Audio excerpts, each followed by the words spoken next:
America will surrender to the inflating monster.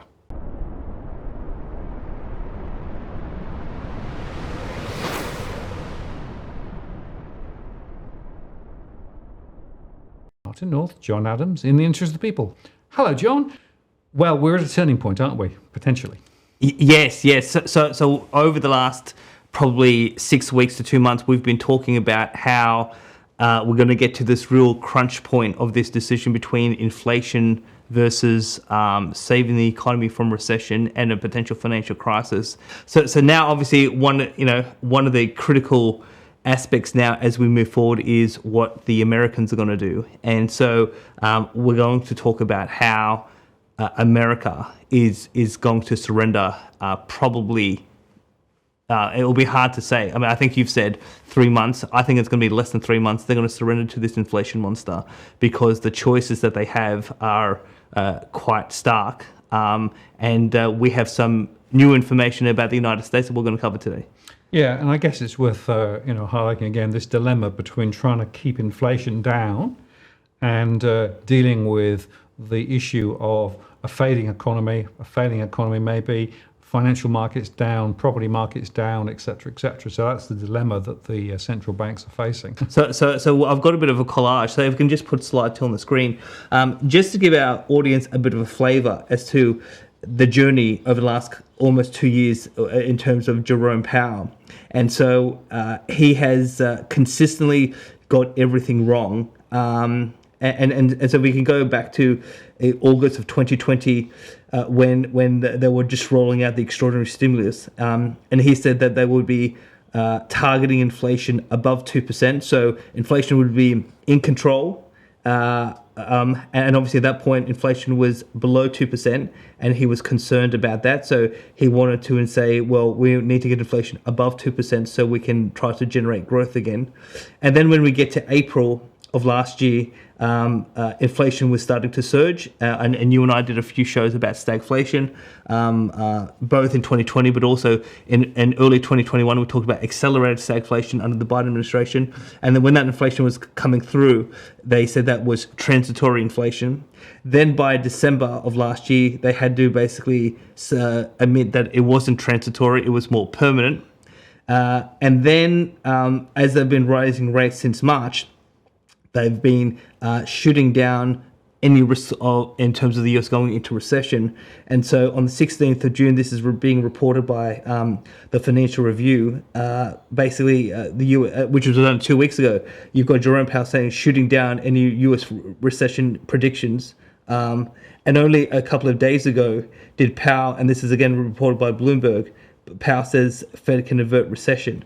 But as we will show in the next couple of minutes, the big data out of the US this week is the US economy is technically in recession right now. Yeah, and of course it's one of those weird things where they say one thing, but you have to read between the lines really to see what's going on. I guess the other point, John, is that they often rely on lagged data as well, right? So they're sort of steering without any compass. Well, I mean, the thing is that, we talked at length in terms of our last show in the case of the RBA. What data are they looking at? Is it lagged? Is it out of date? Is it what sort of forward-looking information do they have? Yep. And we showed, I think, quite convincingly that the RBA at least is pretty much flying blind. But you would have thought that there's a lot more outfits in the United States that are producing detailed statistical series, both in the government sector but also in the private sector. So you would have thought that there'd be a lot more information for the US Federal Reserve to have a better feel for how the US economy is traveling.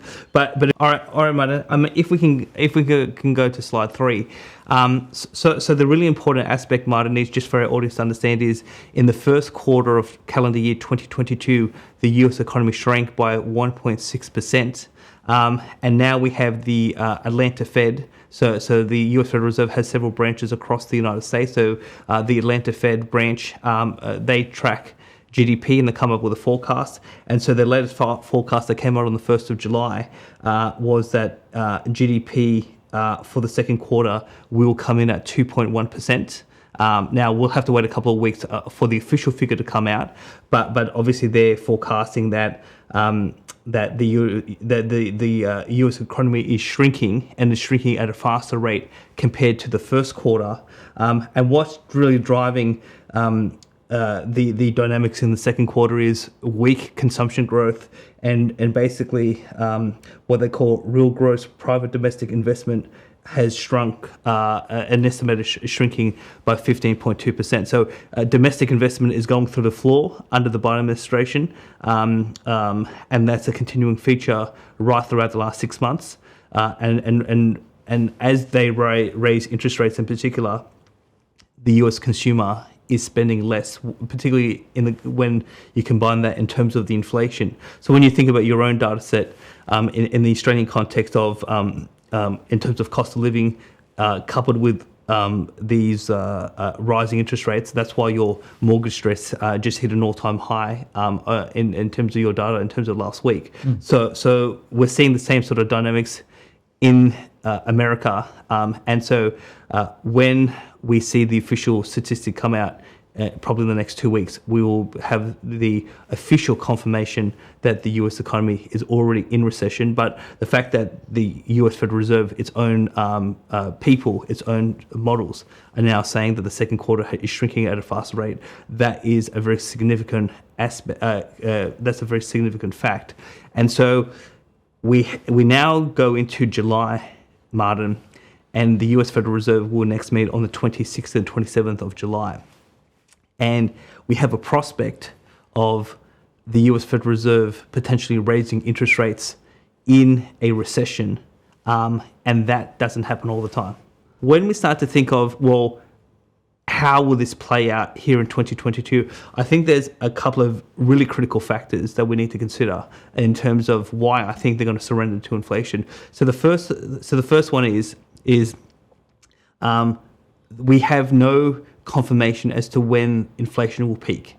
So they were saying only some time ago that inflation had peaked in terms of some market economists. And obviously in the last month or so when inflation came out higher, that shocked the markets because that just showed that inflation has not peaked yet. And so we've got 8.6 for annualized coming into May. And for the June number, which is coming out on 13th of July, inflation is going to be higher, and we don't know exactly when inflation will peak. The other point is that so if inflation at the moment in the US is 8.6, and the federal funds rate is 1.75, to get the interest rate above official inflation is a mammoth task. So if inflation is going to come out high in the next 2 weeks, you need an interest rate of 10, 11, 12%. Yep. According to the official number, we know that the way they measure inflation in 2022 is vastly different to how they measured it in 1974. So some Americans say that real inflation is potentially 15 to 20% already. And so, you've got the US Federal Reserve saying we're going to potentially raise rates to 3%, 3.5% in short order. Even if they do that, which I don't think they'll do, that's nowhere near getting the official interest rate above their recorded inflation rate.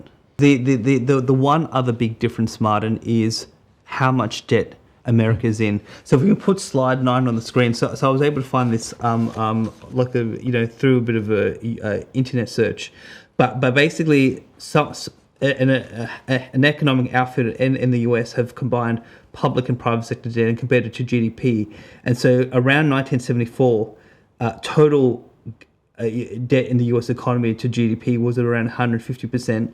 And so this graph goes to the third quarter of last year, which is 372%. And obviously in 2022, no doubt that ratio is probably higher than where it was in terms of last year. But basically, we have more than a doubling of debt to GDP, not just public sector, but the entire debt load. And so that's why when you aggressively raise rates, even from these low levels, the impact on the US economy in terms of investment, in terms of households, in terms of the corporate bonds, etc. Their ability to handle these high interest rates when they are so leveraged up. Yep. I mean, it is so limited. So the question then becomes is, if they continue to raise rates into a recession, which we have now confirmation of, the impact of that could be quite disastrous in terms of. So if anyone suspects soft landing is now completely off the table. It's either going to be a major, hard, deep recession, probably on top of that with a financial crisis, because these capital markets have so much debt, and so it is not just the U.S. government sector, which is the federal government, state and local government in the U.S., which is they're drowning in debt. Obviously, a lot of these, in terms of the corporate junk bond market and some of the other ways that hedge funds raise money, they are so in debt that even a moderate raising of rates, we're seeing the crypto market fall apart already. And so this contagion could quickly spread right throughout the US economy, and they could have a serious problem on their hands. And so that's why I suspect, whereas in 1974 they raised rates over 5 months, and they got interest rates above inflation, and they were able to tame inflation for a few years before it became a big problem it became a big problem in the late 70s. I don't think they have the policy bandwidth to really get on top of the problem.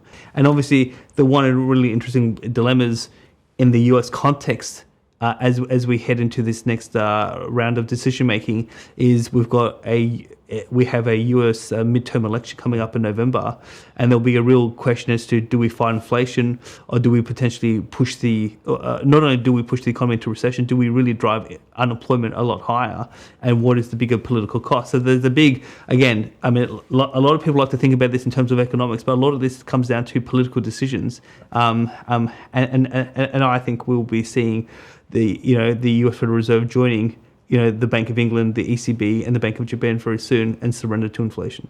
Yeah, well, it is more a political decision actually than an economic one, I think, at the best of times, and even more so now. So as you say, we'll be watching the space and seeing where it goes, and very interesting and insightful discussion, John. Thank you very much. Thank you.